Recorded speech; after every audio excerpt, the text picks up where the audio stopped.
दोस्तों ये चित्र आपको कुछ दिख रहा होगा और आज बता देते हैं ये चित्र जो है आपके दिमाग में किताबों से नहीं चढ़ता है। तो आज यहां से बहुत सारे क्वेश्चंस बनने वाले हैं। कैसे आपके दिमाग में सेट करेंगे? जो बंदे सीरियस हैं वही देखें। सभी बहन भाइयों का स्वागत है, हार्दिक अभिनंदन है। और बता देते हैं ये जो है वीडियो 2017 बैच हो या फिर 18 बैच हो, दोनों संयुक्त रूप से इस वीडियो का लाभ ले सकते हैं, क्योंकि चीजें ज्योग्राफी में चेंज नहीं होती हैं। ठीक है, तो आपको सभी छात्र छात्राओं का, उत्तर प्रदेश के डीएलएड संघ छात्र छात्राओं का, बहन भाइयों का स्वागत है, हार्दिक अभिनंदन है। यहाँ पर डेली क्लास आपको मिलेगी और तरीका बड़ा अच्छा है पढ़ाने का। तरीका आपके दिमाग में बहुत अच्छे से सेट करने की कोशिश करेंगे और नीचे आप कमेंट अपने आप स्वतः करेंगे कि हाँ, आपका पढ़ाने का तरीका गजब का है। आपको बता देते हैं, यहां पर अगर आपको हर न्यूज चाहिए तो नीचे सब्सक्राइब का बटन दिया होगा, सब्सक्राइब कर लीजिए। यहां पर डेली क्लास आपको मिलती है, हर अपडेट मिलती है, कॉपी कैसे चेक हो रही है, क्या आपके साथ दुर्व्यवहार हो रहा है पीएनपी से, सर हर चीज आपको यहां पर प्रोवाइड कराई जाती है। तो देखिएगा, सबसे पहले बात कर लेते हैं सौर मंडल में सन की। सन क्या है? सन एक स्थिर है। सन क्या है? हमेशा अपनी जगह पर स्थिर है। ठीक है, तो यहां पर अगर आपसे पूछ देता है परीक्षा हॉल में, सेमेस्टर वाइज परीक्षा में, कि भैया ग्रह क्या है और उपग्रह क्या है, तो आपके दिमाग में क्या आएगा? आपको पता होगा तो जरूर आपको ये लगेगा कि हाँ, हमने पढ़ा था। लेकिन आपको आज समझ लीजिएगा, एक सन ये है और सन के जो चारों तरफ चक्कर लगा रहे हैं वो क्या है? वो है हमारे ग्रह। ठीक है, सन एक बीच में है, हमने कहा स्थिर है सन। ठीक है, और सन के चारों तरफ जो चक्कर लगा रहे हैं वो कौन है? ग्रह। और ग्रह कितने हैं? 8 है। ठीक है, याद आ गया। अब एक सन था, इसके चारों तरफ हमने चक्कर लगाया, ग्रह हो गए। अब ग्रह के जो चारों तरफ चक्कर लगाएंगे वो क्या है? वो है भैया उपग्रह। कोई दिक्कत? यहां पर कोई भी प्रॉब्लम नहीं आनी चाहिए आपको। आपको बता देते हैं कि जो ग्रह के चक्कर लगाता है वो उपग्रह कहलाते हैं, सैटेलाइट कहलाते हैं। ठीक है, और हर ग्रह का उपग्रह होता भी है या फिर नहीं भी हो सकता है। तो जरा यहां पर देख लेते हैं, कुछ इस तरीके का चित्र है जो आपके चित्र बनाने को आ सकता है सेमेस्टर वाइज एग्जाम में। तो क्या हमने देखा कि सूर्य स्थिर है, इसके साथ शुक्र चक्कर लगा रहा है, पृथ्वी, ये सारे ग्रह हैं। ठीक है, ये सारे ग्रह हैं। तो यहां पर हमने देखा कि ये सारे चक्कर लगा रहे हैं और प्लूटो को अब ग्रह में शामिल नहीं किया जाता है। जरा क्वेश्चन देख लेते हैं कि क्या है, कि सौर मंडल के चित्र सहित संक्षिप्त विवरण दीजिए। तो संक्षिप्त विवरण में क्या हमने बताया कि ग्रह कितने थे भैया? 8 थे। अब इतना बड़ा परिभाषा क्या जरूरत है भैया? इतना तो समझा ही दिया है कि सूर्य क्या है? स्थिर है। सूर्य के चारों तरफ कौन चक्कर लगाता है? ग्रह लगाता है। और ग्रह के चारों तरफ चक्कर लगाने वाले उपग्रह कहलाते हैं। ग्रह कुल 8 होते हैं, बुध शुक्र जितने भी आपको बता देते हैं यहाँ पर। अब ऐसे आधे तो नामी से होते हैं, जो हमारे सोमवार मंगलवार बुध होते हैं। खैर सोमवार नहीं होता है, लेकिन देखिएगा, बुध होता है, शुक्र होता है, पृथ्वी होता है, मंगल होता है, बृहस्पति होता है, शनि होता है, यूरेनस, नेपच्यून और प्लूटो। प्लूटो को अब नहीं रखा गया है, पहले 9 थे, अब कितने हैं? 8 हैं। ठीक है, ग्रह 8 हैं। तो जरा यहाँ पर सरसरी निगाह डाल लेते हैं। सौरमंडल में सूर्य 9 ग्रह हैं, सूर्य और 9 ग्रह हैं। अब 9 नहीं है, 8 हैं। ठीक है, उपग्रह, क्षुद्र ग्रह, उल्का पिंड एवं धूमकेतु है। तो पूरे सौर परिवार में, जैसे एक परिवार में बच्चे होते हैं, पति और पत्नी होता है, ठीक है, ऐसे ही सौर परिवार में क्या है? ग्रह है, उपग्रह है, क्षुद्र ग्रह है, उल्का पिंड है और धूमकेतु है। ठीक है, ग्रहों में सूर्य से सबसे निकट कौन सा है? बुध है। सबसे दूर एम है। अब एम नहीं रहा है, लेकिन अब क्या हो गया है? वरुण हो गया है। ठीक है, सबसे बड़ा ग्रह बृहस्पति है। सबसे परिक्रमण काल बुध का है सबसे कम। ठीक है, क्योंकि ये सूर्य के पास में है।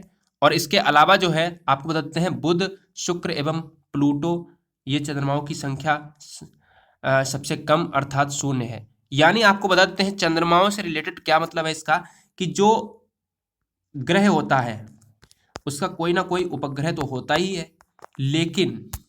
लेकिन क्या है कि दो ग्रह ऐसे हैं, बुध और शुक्र, इनके कोई भी उपग्रह नहीं है। तो बस आपको याद रखना है, आपसे क्वेश्चन पूछ देता है कि भैया अगर ऐसे कोई दो ग्रह के नाम बताइए जिनका कोई उपग्रह नहीं है, तो आप कहेंगे बुध और शुक्र। अब उपग्रह से अगर दिमाग में नहीं बैठ रहा है तो चंद्रमा क्या है? चंद्रमा एक उपग्रह है, और है किसका? पृथ्वी का। चंद्रमा एक उपग्रह है, एकमात्र पृथ्वी का उपग्रह क्या है? चंद्रमा। तो ये भी क्वेश्चन आपका बन गया। ठीक है, अब सबसे इंपॉर्टेंट क्वेश्चन है, सूर्य ग्रहण क्या है? सूर्य ग्रहण, सूर्य ग्रहण क्या होता है दोस्तों, बता देते हैं। बहुत सारे लोग कहते हैं कि सूर्य ग्रहण है, ये लगा लो, वो लगा लो, इस पर कर दो, ऐसा होता है ना। अगर ऐसा आपके यहाँ होता है ज़रूर बताइएगा कि खाना नहीं खाया जाता है, ये होता है। तो जी हाँ, कुछ सही है तो यहाँ पर कमेंट जरूर करें। तो यहाँ पर बताते हैं चंद्रमा पृथ्वी के चारों ओर घूमता है तथा पृथ्वी सूर्य के चारों ओर अपनी धुरी पर घूमती है। कह रहा है ना, चंद्रमा क्या है, पृथ्वी के चारों ओर घूमता है। हमने कहा था सूर्य है, सूर्य के चारों ओर कौन घूमेगा, पृथ्वी घूमेगी, और पृथ्वी के चारों ओर कौन घूमेगा, चंद्रमा घूमेगा। तो आप समझ लो कि जब कभी घूमते घूमते चंद्रमा सूर्य तथा पृथ्वी के बीच में आ जाता है, बोल रहा है कि सूर्य तो स्थिर है अपनी जगह पर, यस सन, और बोल रहा है सूर्य तथा पृथ्वी के बीच में क्या आ जाता है, चंद्रमा आ जाता है, यानी मून आ जाता है, और अर्थ यहाँ पर रहती है। ठीक है, तो बोला कि सूर्य की जो किरणें होती हैं वो यहाँ पर जा नहीं पाती हैं अर्थ पर, क्योंकि जब हम अर्थ पर खड़े होते हैं, पृथ्वी पर खड़े होते हैं यहाँ पर, यहाँ से हम देखना चाहते हैं सूर्य को, और बीच में आ जाता है चंद्रमा, तो सूर्य का कुछ भाग क्या होता है, दिखाई नहीं देता है। ठीक है, मैप से समझ में आ रहा है भाई। चंद्रमा बीच में जब कोई आ जाएगा, आपकी आंख के सामने कोई हाथ लगा दे, तो क्या आप पीछे आगे का देख पाओगे, नहीं देख पाओगे ना। तो ऐसे पृथ्वी पर जब आदमी खड़ा होता है तो क्या होता है, बीच में चंद्रमा आ जाता है, जिससे जो है सूर्य का कुछ हिस्सा दिखाई नहीं देता है। इसीलिए जो है सूर्य ग्रहण में थोड़ा सा प्रकाश कम होता है, आपने देखा होगा। ठीक है, तो क्या होता है, तो उसे सूर्य ग्रहण कहते हैं। यह केवल अमावस्या के दिन होता है, बस इतना याद रखना। किस दिन होता है, अमावस्या के दिन। हमें पूरी लैंग्वेज पढ़नी नहीं है, बस इतना याद रखना है कि जब चंद्रमा आ जाए किसके बीच में, सूर्य और पृथ्वी के बीच में सूर्य ग्रहण होता है, यह अमावस्या के दिन होता है। और इसे नंगी आंखों से देखने पर आंखें क्षतिग्रस्त हो सकती हैं। इसे देखने के लिए एक विशेष प्रकार के चश्मे का प्रयोग करना पड़ता है, बस कोई दिक्कत ही नहीं दोस्त। ठीक है, अब चंद्र ग्रहण में क्या होता है, देखिए एक सूर्य होता है, यस, और पहले क्या होता था, मून होता था, यहाँ पर मून आ जाता था, और यहाँ पर अर्थ थी, तो ये क्या होता था सूर्य ग्रहण में। लेकिन अब क्या है, अब जो है मून नहीं आएगा, अब जो है बीच में अर्थ आ जाएगी, बीच में अर्थ आ जाएगी और मून लास्ट में, यानी सन और सूरज और चंद्रमा किनारों पे रहेंगे, क्योंकि सूरज तो भैया यहीं पे है, स्थिर है, चेंज तो दोनों ये होंगे। ठीक है ना, तो बस इतना ही याद रखो कि सन अपनी जगह पर है और अर्थ बीच में आ जाएगी और मून किनारे पर रहेगा। तो बस चंद्र ग्रहण हो गया। देखो क्या लिखा है, आया हुआ क्वेश्चन है, जब सूर्य तथा चंद्रमा बीच में आ जाता है तब कौन सा ग्रहण पड़ता है। दो क्वेश्चन आपके हो जाएंगे, दो तरीके के क्वेश्चन पूछा गया है कि चंद्र ग्रहण कैसे होता है, कब होता है। तो भैया अगर सूर्य ग्रहण अमावस्या को होता है तो चंद्र ग्रहण पूर्णिमा को होगा, तो ये लिखा भी है पूर्णिमा को होता है। ठीक है, चंद्रमा एवं स्वयं प्रकाश उत्पन्न नहीं करता, यह सूर्य के प्रकाश से पड़ने वाले से चमकता है। जब पृथ्वी सूर्य तथा चंद्रमा के बीच में आ जाती है, कह रहा है जब पृथ्वी सूर्य और चंद्रमा के बीच में जाती है। ठीक है, पहले चंद्रमा बीच में था, अब पृथ्वी बीच में है, तो क्या होता है, चंद्र ग्रहण होता है। ये केवल कब होता है, पूर्णमासी को होता है। और एक चीज आपको और बता देते हैं यहाँ पर दोस्तों, कि जो चंद्रमा है ना, मून, ये अपने प्रकाश, कभी अपना प्रकाश इसका नहीं होता है।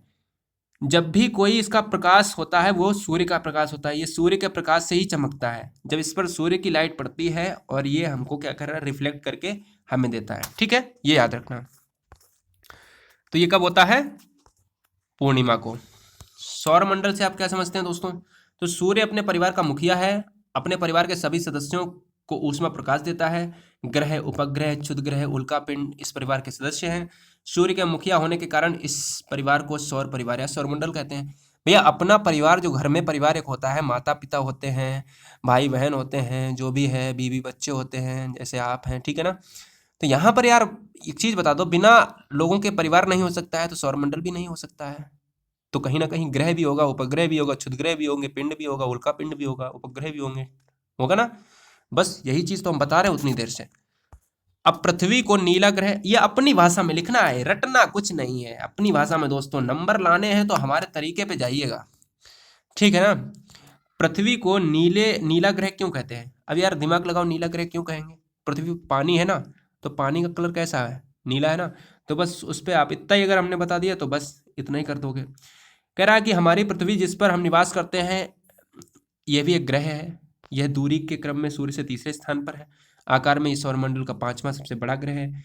यदि पृथ्वी सूर्य के अधिक निकट होती तो बहुत अधिक ताप के कारण यहाँ जीवन संभव नहीं हो पाता। दोस्तों हमने बताया है कि बुध जो है सबसे निकट होता है सूर्य के, पृथ्वी 5वें नंबर पर है। पृथ्वी जो है सूर्य से तीसरे स्थान पर है, और ये क्या है, 5वां सबसे बड़ा ग्रह है।